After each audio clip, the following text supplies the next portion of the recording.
Good morning, ছাত্ৰ-ছাত্ৰী সকল। এই ভিডিঅ'টোত অনুশীলনী R4 ৰ কুৱেশ্যন নাম্বাৰ 1 ৰ পৰা সমাধান কৰিম। কিমানটা কুৱেশ্যন সমাধান কৰিম হেতু ভিডিঅ'টোৰ লেংথৰ ওপৰত নিৰ্ভৰ কৰিব। ইয়াৰ আগৰ সকলোবোৰ কুৱেশ্যনৰ সলিউশনৰ ভিডিঅ' দিয়া হৈছে। তুমি যদি চোৱা নাই ডেসক্ৰিপচনত লিংক আছে, চাই ল'ব পাৰা। এতিয়া আজি প্ৰথম কুৱেশ্যনটো আছে মান নিৰ্ণয় কৰা। 1 টোৰ সলিউশনটো হ'ব 11 কিউব আছে। 11 কিউব মান তোমালোকে জানা 11 * 11 * 11। এতিয়া 11 তিনিটা পূৰণ কৰিলে হ'ব, দুটা 11 পূৰণ কৰিলে হ'ব 1 2 1 আৰু এটা 11 পূৰণ কৰিলে হ'ব 1 * 1 2 * 2 1 * 1 1 * 1 2 * 2 1 * 1 1 3 3 1। তাৰ মানে 11 কিউব মানে হ'ব আমাৰ 1 3 3 1। নেক্সটটো আছে 2 * 10 to the power 3। আৰু 10 to the power 3 মানে হ'ব 10 কিউব মানে হ'ব 3টা 0 তাৰ পিছত আৰু 2000। নেক্সটটো আছে 1/2 to the power -5 is equals to কিমান হ'ব? এটা চোৱা, তোমালোকে এটা সূত্ৰ পাইছা a/b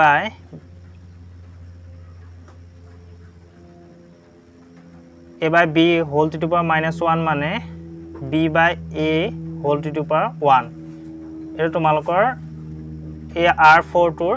ওপৰৰ পইণ্ট কিটাত আছে কিতাপখনত, চাই ল'বা। গোটেইকিটা সূত্ৰ তুমি এবাৰ মনত ৰখাই ল'বা। এই R4 টোৰ ওপৰলৈ আছে। সো আমি এটো সূত্ৰ ব্যৱহাৰ কৰিম। এটো সূত্ৰ ব্যৱহাৰ কৰিলে আমাৰ 2 to the power 5 হ'ব, 1 to the power 5 হ'ব। এটা 2 to the power 5 মানে হৈছে 32, তোমালোকে জানা, কৰি চাই ল'বা। 2 5টা পূৰণ আৰু 1 to the power 5 মানে 1 মানে আনসাৰটো 32। সিম্পল কুৱেশ্যন, বুজি পাইছা নিশ্চয়। নেক্সটটো আছে -4 to the power -2। এটোৰ কাৰণে এটা সূত্ৰ আছে 1/a to the power n বুলি। 1/a to এটো এনসাৰটো লিখিলো। a to the power -n মানে 1/a to the power n। এটো এনেকুৱা ধৰণৰ বহুতো সূত্ৰ আছে, তোমালোকে আগৰ শ্ৰেণীটো পাই আহিছিলা। এতিয়া হেতু ব্যৱহাৰ কৰিম আমি। এটো 1/4 to the power -4 to the power 2 হ'ব। এটো n মানে এটো আমাৰ 2 হৈ আছে এতিয়া। এটো বুজি পাইছা? এটো এনেকৈ লিখিব পাৰি আকৌ a to the power -n = 1/a to the power n। কেতিয়াবা এটো থাকিলে এটো উলিয়াব লাগে, এটো থাকিলে এটো উলিয়াব লাগে। বুজি পাইছা? এটো হ'বগে 1/4² মানে 16, মানে আনসাৰটো হ'বগে আমাৰ 1/16। কুৱেশ্যন নাম্বাৰ 2 টোত আছে তলৰ প্ৰতিটো সংখ্যাক সিহঁতৰ মৌলিক উৎপাদকৰ ঘাতৰ পূৰণফল ৰূপে প্ৰকাশ কৰা। ফাৰ্ষ্টটো আছে 7 to 9। এইবিলাকৰ মৌলিক উৎপাদক উলিয়াব লাগে। 7 to 9 উৎপাদকটো তোমালোকে আগৰ কুৱেশ্যন বিলাকত উলিয়াই আহিছা। R2 R3 সেই একেধৰণে উলিয়ালেই হ'ল। এটো 9 2 11 11 7 18 18, গতিকে এটো 3 ৰে বিভাজ্য হ'ব। 2 ৰেটো নাযায়, লাষ্টত 9 আছে। 3 2 গুণ 6, ইয়ালে একটা গ'ল। 3 4 গুণ 12, 3 3 গুণ 9, 2 4 3 2 4 ঠিক আকৌ 3 ৰে যাব না, চোৱা 4 3 7 7 2 9, 3 ৰে যাব, 2 ৰেটো নাযায়, লাষ্টত 3 আছে, গতিকে 3 ৰে দিব লাগিব। 3 8 গুণ 24, 3 গুণ 3, 81 9, 3 ৰে যাব, 3 2 গুণ 6, 3 7 গুণ 21, 3 9 গুণ 27, 3 3 গুণ 9। তাৰমানে আমি 7 to 9ত কেইটা 3 পালো? 1 2 3 4 5 6টা। 3 to the power 6 বুলি লিখিব পাৰো। এনেদৰে লিখিলে হ'ল 3 যেটা থাকে। আৰু যদি বেলেগ এটা সংখ্যা আহিলেহেঁতেন হেতু সংখ্যাও ইয়াত পূৰণ কৰি লিখি স্কোৱাৰ দিলোহেঁতেন, যদি 2 2টা থাকিলেহেঁতেন। পিছৰ কিটা কৰিলে গম পাব। নেক্সটটো আছে 3 1 2 5।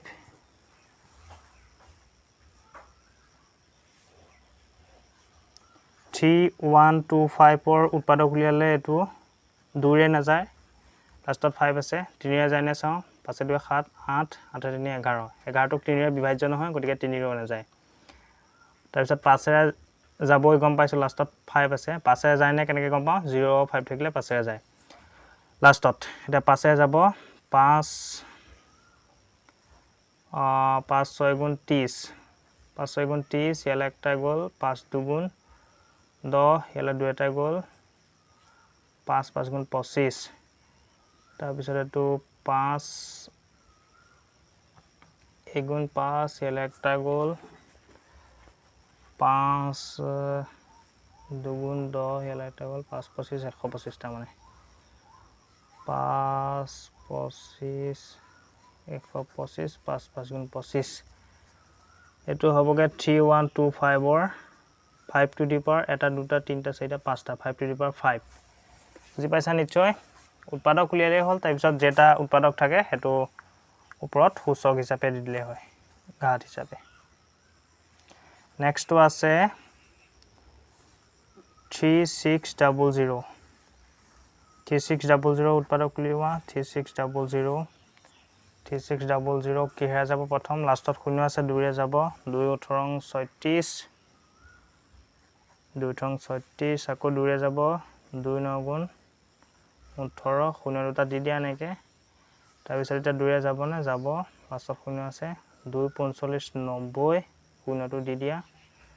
এটা 2 ৰে যাব নে যাব লাষ্টত শূন্য আছে 2 2 গুণ 4 2 25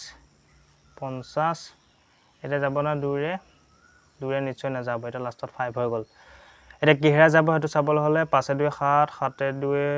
9 9 গতিকে এই সংখ্যাকেইটা যোগফল 9 হৈছে 9 টো 3 ৰে বিভাজ্য হয় তাৰমানে এটো 3 এ যাব 3 7 গুণ 21 ইয়ালে একটা গল 3 5 গুণ 15 3 7 গুণ 21 ইয়ালে একটা গল 3 5 গুণ 15 ঠিক আছে 75 3 25 75 তো বাইতে কি হে যাব নিশ্চয় গম পাইছে আৰু 5 5 গুণ 25 তাৰমানে আমি 3600 আমি কি লিখিব পাৰো 2 এটা দুটা তিনটা চাৰিটা পালো 2 to the power 4 3 দুটা 3 স্কয়াৰ 5 স্কয়াৰ 4 নম্বৰটো চোৱা 4 নম্বৰটো আছে 108 into 192 এটা আসলে দুটা কোৱেশ্চন প্ৰথম আমি 1082 কাৰণে কৰো 108 2 ৰে যাব লাষ্টত 8 আছে এটো 2 5 গুণ 10 2 4 গুণ 8 2 2 গুণ 4 ইয়াৰ একটা গল 2 7 গুণ 14 এটা 3 ৰে যাব আৰু নহয় জানো 3 9 গুণ 27 3 3 গুণ 9 তাৰপিছত আকৌ 192 উলিয়া তাৰপিছত এই উৎপাদকখিনি পূৰণ কৰি লিখিলে হ'ব 1 এটা দুটা কোৱেশ্চন কৰা নিচিনা হ'ব আৰু 192 তো 2 ৰে যাব 2 9 গুণ 18 ইয়ালে একটা গল 2 6 গুণ 12 2 4 গুণ 8 ইয়ালে একটা গল 2 8 গুণ 16 2 গুণ 4 2 4 গুণ 8 2 গুণ 2 2 বাং 24 তা মানে 2 6 গুণ 12 2 3 গুণ 6 আমি ইয়াত দুটা পালো তিনটা চাৰিটা পাঁচটা ছটা সাতটা আঠটা তাৰমানে আমি 108 into 1922 টুৰ মৌলিক উৎপাদক বিলাকক আমি ঘাতৰ পূৰণফল হিচাপে লিখিলে কি হ'ব 2 আমি কেটা পাইছো ইয়াত দুটা তিনটা চাৰিটা পাঁচটা ছটা সাতটা আঠটা 2 to the power 8 3 এটা দুটা তিনটা চাৰিটা পাইছো 3 to the power 4 Question number 32 আছে সৰল কৰা এবোৰ বহুত সহজ question আসলতে -3 স্কয়াৰ মানে হ'ব 9 -5 স্কয়াৰ মানে হ'ব 25 তাৰ পিছত এটা পূৰণ কৰিলে হ'ব 5 9 গুণ 45 ৰ 5 8 4 2 9 18 18 4 22 2 to 5 বহুত ইজি question আৰু এইবিলাক 2 কিউব into এটো কৰিব লাগে এতিয়া এটো কইলে কি হ'ব সোৱা 2 কিউব মানে এ ভিতৰখিনি আগতে কই লবা এটো ডাইৰেক্ট আকৌ ইয়াত হেই নকৰিবা 2 কিউব মানে 8 তাৰ পিছত 2 টু দিয়া তাৰ 4 টু এনেকে থক 2 গুণ 16 16 to the power 4 এটা 16 to the power 4 মানে 16 চাৰিটাৰ পূৰণফল 16 চাৰিটা পূৰণ কৰিলে পাবাগে এটো এটো তোমালোকে কৰি চাবা এটো 16 পূৰণ 16 চাৰিটা 16 পূৰণ মই এটো ক্যালকুলেটৰ মাৰি দিছো 65536 এটো এনসাৰটো পাবাগে 16 চাইটা পূৰণ কৰিলে নেক্সটটো আছে ইতনে কৰ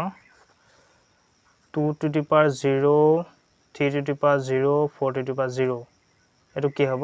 এটো সোৱা তোমালকে এটা সূত্ৰ পাইছা a to the power 0 মানে 1 এটা 2 to the power 0 মানে 1 3 to the power 0 মানে 1 4 to the power 0 মানে 1 মানে আনসাৰটো 1 এনেকা ধৰণৰ সূত্ৰ ক্লাস 8 ৰ পৰা ধৰি পাই আহিছা নিশ্চয় বুজি পাইছা এই সূত্ৰকিটা মনত ৰাখিলে হ'ল আৰু নেক্সট কোৱেশ্চনটো আছে 5/8 to the power -7 8/4 to the power -4 এটো কেনেকৈ কৰিম এটা চাবা এটো মই আগতে এটা কৰিছিলুৱে এটো a/b to the power -1 মানে b/a to the power -1 হলেটো 1 এতিয়া তো 5/8 to the power -7 into 8/4 to the power -4 এটো হ'ব 8/5 to the power 7 into 4/8 to the power এটো -4 plus 4 এটো উল্টা হৈ যায় তাৰ পিছত এতিয়া এই 7 টো মানে ঘাতটো দুইটাতে দিয়া a to the power 7 5 to the power 7 4 to the power 4 8 to the power 4 year 8 to the power 4 আছে ইয়াৰ 8 to the power 7 তোৰ চাৰিটা গ'ল তিনটা থাকিলে তাৰ মানে আমাৰ এটো কইলে কি হ'বগে এতিয়া সোৱা 8 to the power 3 মানে 8 তিনিটা পূৰণ কৰিলে যেটো পূৰণফল পাওঁ হেতু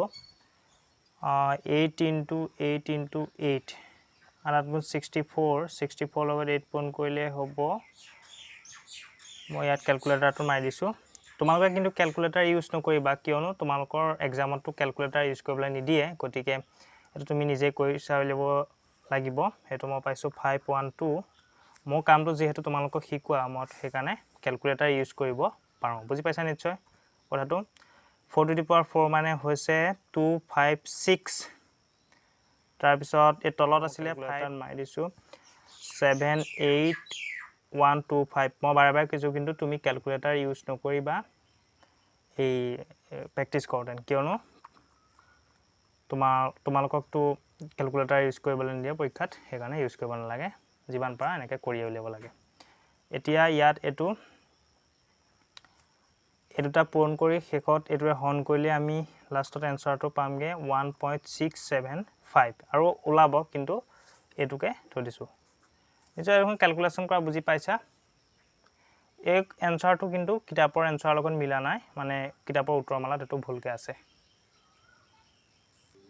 নেক্সট কোৱেশ্চনটো সোৱা কোৱেশ্চন নম্বৰ 4 টো তলৰ সংখ্যাবোৰ তুলনা কৰা বুলি কৈছে ইয়াত কোনটো ডাঙৰ কোনটো সৰু তুলনা কৰি দিলে হ'ব এটা 2 to the power 8 মানে 2 8টা পূৰণফল 2 8টা পূৰণ কৰিলে হ'ব 256 তাৰ পিছত 8 স্কয়াৰ মানে হ'ল 64 এটো তোমালোকে পূৰণ কৰি চাই লবা 2 8টা পূৰণফল 256 হয় মোৰ মনত আছে কাৰণে ডাইৰেক্ট লিখি দিছো এতিয়া এটো ডাঙৰ নে এটো ডাঙৰ যেটো এটো ডাঙৰ এটো এনেকৈ লিখিব লাগিব 2 to the power 8 greater than 8 square তাৰ নেক্সট এটো সোৱা এটো ইয়াত 10 to the power 12 আছে ইয়াত 10 to the power 8 আছে ডেফিনেটলি এটোৱে ডাঙৰ হ'ব যেটো ইয়াত এটো দহৰ সংখ্যাও বেছি দহৰ ঘাতটো বেছি গতিকে আৰু এটো সংখ্যাও বেছি গতিকে এটোৱে ডাঙৰ হ'ব ইয়াত বা এটোলে ডাইৰেক্ট হেৰি কৈও লিখিব পাৰা তোমালোকে সাধাৰণ ৰূপলে নিলৈ লিখিব পাৰা নিশ্চয় বুজি পাইছা নেক্সট কোৱেশ্চনটো সোৱা কোৱেশ্চন নম্বৰ 5 টো তলৰ ফলাফলবোৰ ধনাত্মক সূচকেৰে প্ৰকাশ কৰা বুলি কৈছে ইজি কোৱেশ্চনে ইয়াত এবোৰ ঋণাত্মক সূচক আছে দেখিছানে এবোৰ ধনাত্মক কৰি দিব লাগে কেনেকৈ কৰিম সোৱা এটো তোমালোকে এটা ফৰ্মুলা জানা a to the power -n মানে 1/a to the power n হেতু সূত্ৰত কৰিলেই হ'ল 2 to the power -3 মানে 1/2 কিউব হ'ব into 1/-7 কিউব 1 এটো 2 7 গুণ 14 কিউব এটো ইয়াৰ এতিয়া সূচকটো আমাৰ প্লাস হৈ গল গতিকে এখিনতে থৈ দিলেও হ'ব তাপা এটো সোৱা এইটোত কৰিলে কি হ'ব এইটোত কৰিলে হ'ব 1 by minus 3 to the power 4 তাৰপৰা এইটো উল্টা হৈ যাব 3 টো ওপৰলৈ যাব 5 টো তললৈ আহিব এইটো সূত্ৰটো তোমালোকৰ মনত পৰিছে নিশ্চয় তাৰপিছত এইটো নিশ্চয় বুজি পালে এইটো 4 হ'ব ইয়াত এতিয়া এইটো 1 by minus 3 to the power 4 এইটো ঘাতটো দুইটাতে দি দিয়া 3 to the power 4 5 to the power 4 এতিয়া 3 to the power 4 3 to the power 4 cancel গ'ল ইয়াত থাকি গ'ল 1 by 5 to the power 4 এটা মাইনাস চিহ্নটো কিছুমানে থাকিলে বুলি ভাবিব যেহেতু ইয়াত নাই এটো কেনেকে নাথাকে সো ঘাতটো যদি এটো যুগ্ম হয় তেতিয়া হলে এটো মাইনাসৰ সংখ্যা এটো সোৱা -1 স্কয়ার মানে 1 কিন্তু -1 কিউব মানে -1 এটো যেহেতু যুগ্ম সংখ্যা গতিকে এটো প্লাস হৈ যাব সেইকাৰণে ইয়াত এটো মাইনাস চিহ্নডাল নাহে সব ক্লিয়াৰ কৰি দিছো